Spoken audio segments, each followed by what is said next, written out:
Hi, I'm Susan Julian with Julian Healthcare. I'm the nurse practitioner and owner, and I just want to endorse Mark Pierce for this coming election in District 56 for the House of Representatives. We need somebody who's going to stand up for our rights, and I believe Mark is the man for that. He loves the Constitution and what it stands for, and he will stand behind it. He will represent us. He will do what's right in God's eyes and our eyes. And I want to specifically talk about medical freedoms because I think the past couple years have shown all of us that our medical freedoms have been taken away by government authorities, by big pharma, and also by entities such as the CDC and the FDA. So I think that medical decisions need to be taken into consideration between a patient or your child, parent, and the provider.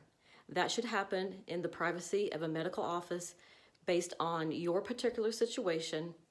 And I don't think that we should be forced to take vaccines that we don't want to take, wear masks, which by the way are medical devices that should only be prescribed by a medical provider.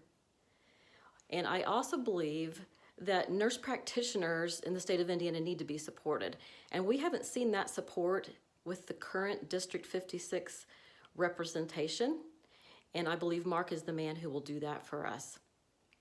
I also believe that as providers, we need to be supported to use off-label treatment when that off-label treatment has some evidence that it works. And I'm specifically talking about what has happened with COVID, with ivermectin and hydroxychloroquine, and the way that our hands were tied and making it very difficult for people like me to prescribe those things. And then the last thing, medicine has become such a one-size-fits-all approach. There's no other option.